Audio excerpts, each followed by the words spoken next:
super slimy. But speaking of, do I need to cue it up, or you want to go to something else first? I mean, what you want to do? Hey, I mean, I'm always written down to cue it up now. I'm always down now.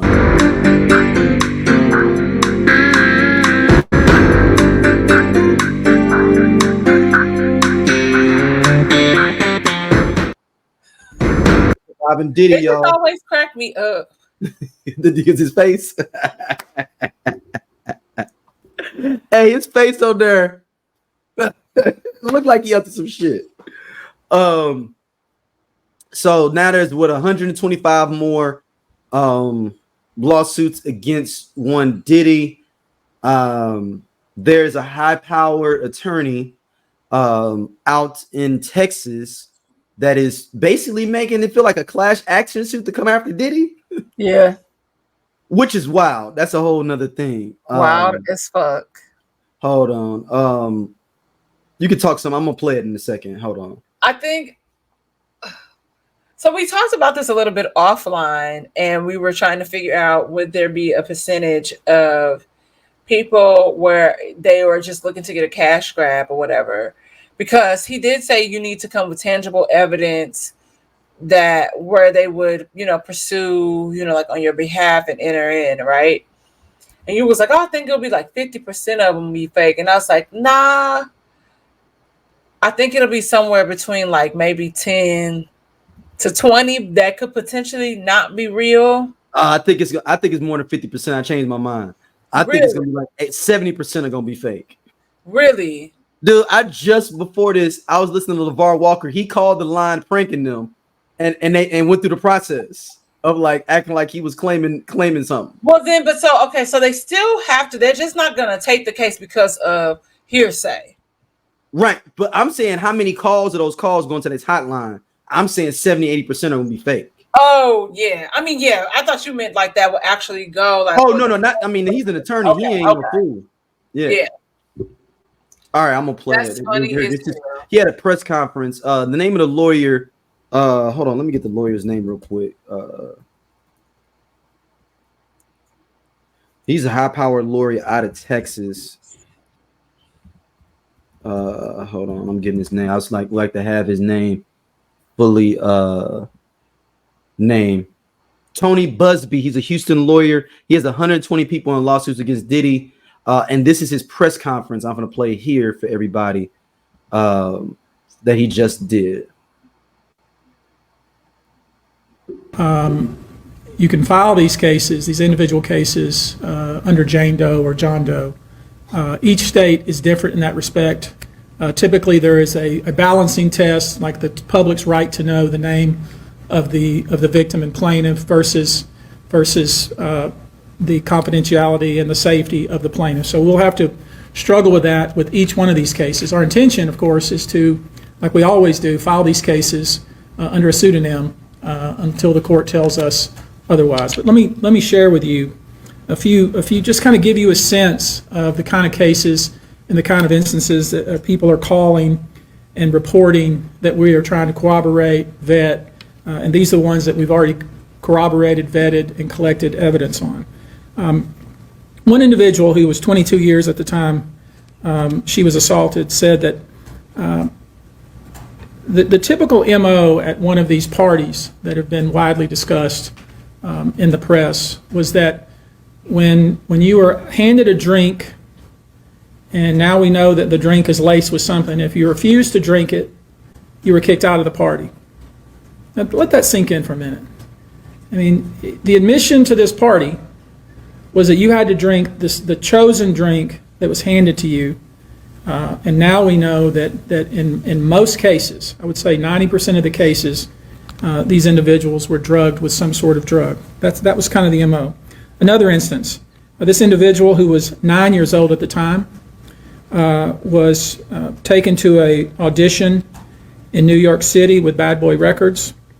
Other boys were there to audition as well.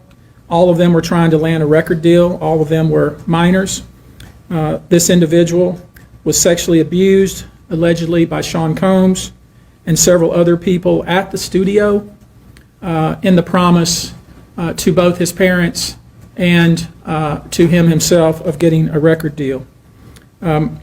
Another instance, another minor, told allegedly by Sean Combs that he would make him a star, but he needed to visit with him in private about it, away from his parents. Once they were in a private area, allegedly Mr. Combs made the victim perform oral sex upon him. Another incident, an individual 15 years old at the time, flown to New York City to attend a party, was drugged, and then taken into a private room, allegedly in the presence of Mr. Combs, where this female individual, minor, was raped, and then other individuals took turns raping her. Another individual, 26 at the time. All right, that's enough. We get the point. But hey, man, is Diddy a real life supervillain? I think the shocking thing is the people that believe that he's not. Oh, And wow. Okay. you can just be a terrible ass human being. And I was trying to go back and forth with someone regarding this off of line. Mm-hmm. And I just believe that there's this layer of, where it's just the boys club, right? Mm-hmm. And it's like that locker room talk, and then people want to come up with these theories. And we said it here first. Hey, we would not be here if he solely would have paid Cassie off. And But that this does the thing, not. though, if he wouldn't have never, like, if he had the hubris in general, he wouldn't have done nothing to Cassie. It's like a weird thing of like, he wouldn't have been doing that. But that's the thing. It's like, in hindsight, if your ego was so inflated and you was so jaded about, regarding everything that was going on and lack thereof going on around you, like you said, this wouldn't have happened at all. And so when you sit on that for a second, like, I know we focus on like the sexual, like, assault aspect of this, right? And I told you, I said, I think that might be a little bit of a place where that could be an issue for the prosecution, right? Mm-hmm. But everything else, I was like, we haven't even really dived deep into like the racketeering charge, the guns, all of that. Like, you have security number, like the serial number scraped off of guns and all of that alone, depending on where you are, that's like a minimum of like 5 years per weapon. And so I think when we take things like that into consideration, and then talking about like we haven't even gotten into how y'all saying that Bad Boy was a front for all this other shit outside of just the sexual. But it makes sense though. When did Bad Boy come out with a fucking album for real? Like in the last 10 years, besides this new Diddy R&B album? Like, what does Bad Boy come out with? Exactly. Nothing. So I didn't even know Bad Boy still existed until this new album he came out with. Yeah, I had a homeboy that used to work for Bad Boy back in the day. Like when I first moved to like what time are we talking about? Dirty Money time? Yeah. Right. That was actual group. I'm talking about since Dirty Money, what, French Montana maybe? And I don't even know if he's still associated with Bad Boy necessarily. Yeah, I'm not sure what that is either, but it's like ultimately, so I was like trying to explain that. I was like, I think people are focusing on this one part. I was like, but there's layers to it, and trying to break that down. I was like, again, if you really cared about you still being the king of bullshit and you this boss mafioso, niggas also know you gotta pay to play. Sometimes you gotta take that L. You a billionaire, my nigga. But he don't like taking no L's. So that's the thing. He don't. But this L has. I will not lose. But that's I get that. But everybody, like, he could have re-up on that by the end of this year. Yep. Along like with He didn't want Cassie to have that 30 mil too, though. he didn't want her to have that. And he might have took an L from somebody else. He didn't want her to have it. Yeah, and I think that ultimately, because I think that it goes back to just like the history of that as a whole. And so I think that because he probably think you was, when I was bullshitting and doing that shit to Kim, you was down with it. You was there with me humiliating her. And then when it turned on you, now it's a problem, which does happen, but it's still a problem. Either way you look at it, it's a problem. Cassie was 19, like, you know, and this nigga 55 years old. Yeah, you young, dumb, and impressionable. And like I always say, the women we will always be at fault when we always say it can never be me. And I'm like, and men be on that shit too. Niggas do too. But it's like when them tables turn, because they gonna turn. Yeah. And so it's she ain't never gonna do it to me. It's me, baby. It ain't never gonna be me. Yeah. No, I'm a better nigga than the mother nigga she mess with, or I'm just a better bitch than all the other women he done mess with. Like, you know, I'm that bitch. Like, he ain't gonna do it to me. Not me. It's me, baby. It's me.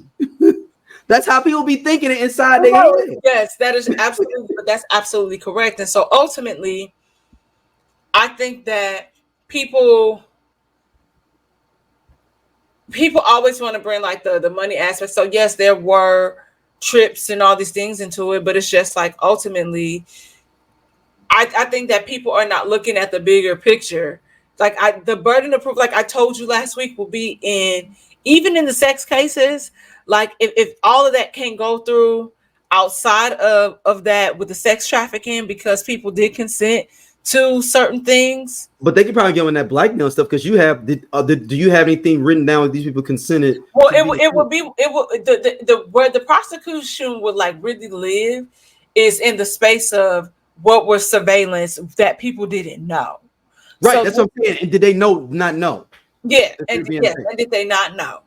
But as far as everything else, I was like, you kind of looking at a bigger case surrounding the RICO charges.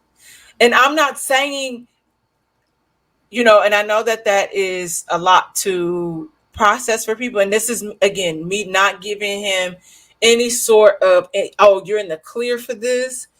But that it goes back to being able to prove that those victims did not consent. They were not aware, but there's a big portion of them that did. Like I said, it would just solely be the video aspect of it, because this is going to be an unprecedented case for sure. I mean, that's why this lawyer here, this high-powered lawyer, it does rub me a little bit the wrong way. Like, I ain't trying to get Diddy no burn and no bump now at all, but it does feel like a cash grab a little bit. It feels like it, but then the other part of me being like, fuck them. Like, if it is a cash grab, niggas, everybody get their money. As much money he done got off and robbed motherfuckers for, and you had people killed and all kind of shit like that. Fuck them. So, but I don't give a fuck. If it is a cash grab, whatever. Go get your money. I wish I'd bumped into Diddy at some point. I'd be on that hotline too. Everybody get their money from this nigga. Fuck him. So, he ain't did shit for nobody. Like, what has he done? Exactly correct. So ultimately, you have that aspect of like where it goes back to like before somebody get in the comments or anyone saying, I'm not saying Diddy didn't contribute to the hip hop culture. He did, but I'm talking about for your day-to-day life, how has he improved it? None at all is my point. And I just want people. He took Tupac from us. I'm starting to say it now. Look. I will start speaking it out. I will start speaking my truth, Dom. I'm not about to play with you right now. But ultimately, I would say that, you know, I think people are forgetting about all the other aspects of this case. Like, they're solely focusing on, oh, he had 1,000 bottles of baby oil. When was it illegal to own that? No, I said no. Yes, that is for shits and giggles for the internet, and that's just to let you know, like, oh, what he really had going off on at these free calls. people are focusing solely on the freak offs as if there are not other charges that are even just as big Yeah. than that alone.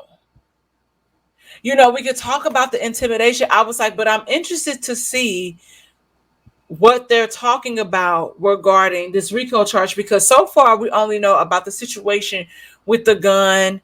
You know that Cassie's case said that he had somebody's car blown up. So they're going to be tight-lipped about that, because if they're not, that could pretty much jeopardize the prosecution's case. You see, they still really haven't spoken so much, like too much about that part. They keep saying something about these freak offs. There's something else that's bigger there. And I think that's what people are missing. Yeah. So It's something. I think, and I don't know, like I said, fuck, it might be a casual. People like, man, I feel like it's a lot. Like everybody was like, fuck it. That nigga owe a lot of motherfuckers money. He done got over on a lot of artists. Fuck for him. a long time. Fuck him. That's what I look at. He got over on a lot of people. And I ain't even talking about the deviant stuff. I'm talking about just financially got over on a lot of people. Fuck him. Like, hey, man, you know, it is what it is for you, man. And I think people have to realize, like, one of the things that somebody like that we spoke about was Diddy and his sexual identity. I was like, That's the least of our worries. I said, do you really think that people really care about, or did he really care that motherfuckers was questioning if he was gay, straight, bi, whatever? And then it goes back to the conversation of surrounding the Black community. I was like, at that point, I was like, everybody has had that conversation. I've heard that back living in St. Louis. I was like, so that's been a known thing for a long time. And this nigga was still able to operate and flourish and thrive in this space that is notoriously homophobic, transphobic, and all these things. I said, so it's not that. I was like, so y'all gotta stop resting on that. That's fucking weird, bro. And so hearing the attorney talk about, like, oh, the 9-year-old being sexually assaulted, this 15-year-old being sexually assaulted, I mean, it makes sense, because I think about the situation, like they've been recently saying things about certain artists. Mm-hmm. I don't want to. Yeah. But it makes sense, because for this one person in particular, he was with L.A. Reid and then ended up there because of L.A. Reid. It wasn't like his mama dropped him off. The mama came and got him. Mm-hmm. And then even you have Corinne Steffen saying something like, you know, she's spoken about, like, a lot of these people. Yeah, but my thing is, I don't know about, I honestly, I don't believe, but you know, she would have cash grabbed on that way earlier. But also, I think it was certain people that she probably felt comfortable speaking about. Point taken. Yeah. Yeah, it's a safety thing. Point taken. You know, when you think about a lot of stuff, people are like, well, why wasn't y'all saying nothing? I was like, if we're gonna be honest, if we just gonna solely focus on the freak offs and what was happening, I said Diddy has been talking about these freak offs publicly for a long time. There's so many interviews where he's spoken about it. He's spoken about it on the Breakfast Club. He's spoken about it on late night television. It wasn't even like it was VH1 or Howard Stern. It was like fucking Conan or Jimmy Kimmel shit. So I am just trying to get people to understand, like, it's bigger than it's gonna be.